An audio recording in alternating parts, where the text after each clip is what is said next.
It is vitally important that the listeners realize the following, that 99.99% of unbelievers, as well as of Muslims, have no idea or have never heard of the Charter of Umar.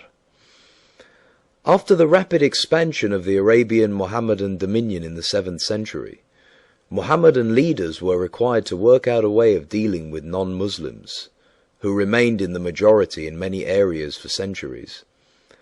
The solution was to develop the notion of the dhimma, or protected person. The dhimmi were required to pay an extra tax, but usually were unmolested. This compares well with the treatment meted out to non-Christians in Christian Europe. The Pact of Umar is supposed to have been the peace accord offered by the Caliph Umar to the Christians of Syria, a pact which formed the pattern of later interaction. Historians are not unanimous as to which Umar this charter or covenant is actually attributed, whether Umar ibn al-Khattab, the second Khalifa, or the Umayyad Umar II. In the final analysis, it is not important to whom it should be attributed, since the conquering Mohammedan Muslims implemented it and have been doing so for the last 1400 years, and continue to do so in the 21st century in most Mohammedan states. The following is from Al-Tartushi, Siraj al-Muluk, pages 229 to 230. We heard from Abd al-Rahman ibn Ghanam as follows: When Umar ibn al-Khattab, may Allah be pleased with him, accorded a peace to the Christians of Syria, we wrote to him as follows: In the name of Allah, the Merciful and Compassionate. This is a letter to the servant of Allah Umar ibn al-Khattab, commander of the faithful, from the Christians of such and such a city. When you came against us, we asked you for safe conduct, aman, for ourselves, our descendants, our property, and the people of our community, and we undertook the following obligations toward you.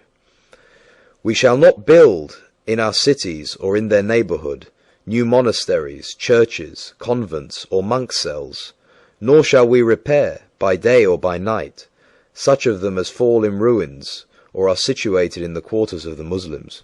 We shall keep our gates wide open for passer-by and travellers. We shall give board and lodging to all Muslims who pass our way for 3 days. We shall not give shelter in our churches or in our dwellings to any spy, nor bide him from the Muslims. We shall not teach the Quran to our children. We shall not manifest our religion publicly, nor convert anyone to it. We shall not prevent any of our kin from entering Islam if they wish it. We shall show respect toward the Muslims, and we shall rise from our seats when they wish to sit. We shall not seek to resemble the Muslims by imitating any of their garments, the kalansuwa, the turban, footwear, or the parting of the hair. We shall not speak as they do, nor shall we adopt their kunyas.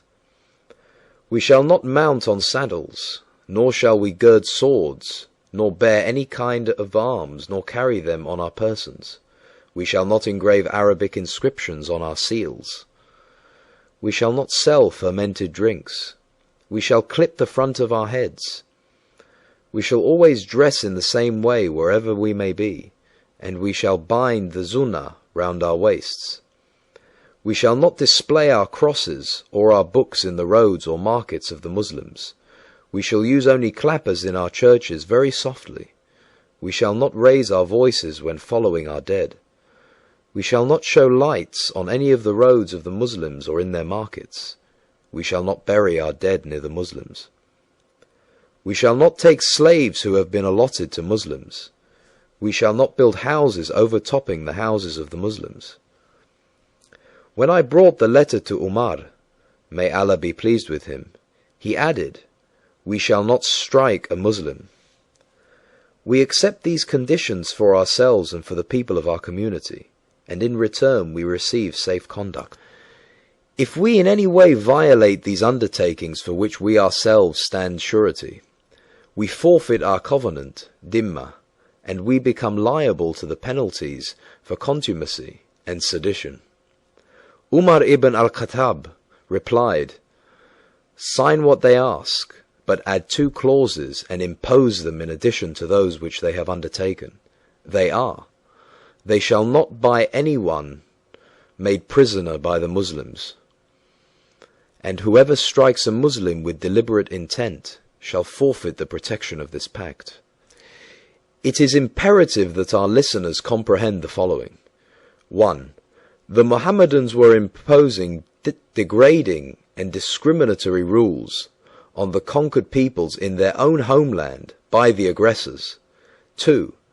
The Mohammedan Muslims were protecting the natives from whom? 3.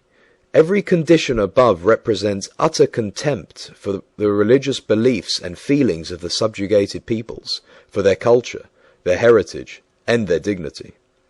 4. Although generally they were unmolested, it did not stop the leaders to have them massacred whenever they needed to distract the Mohammedans in times of stress. 5.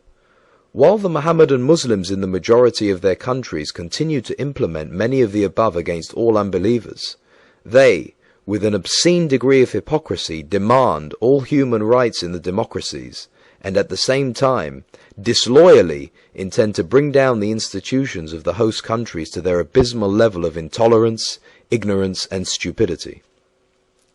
I would like to leave any further conclusions or comments to our listeners regarding the mercy and compassion of Mohammedan Islam vis-à-vis the people of the book.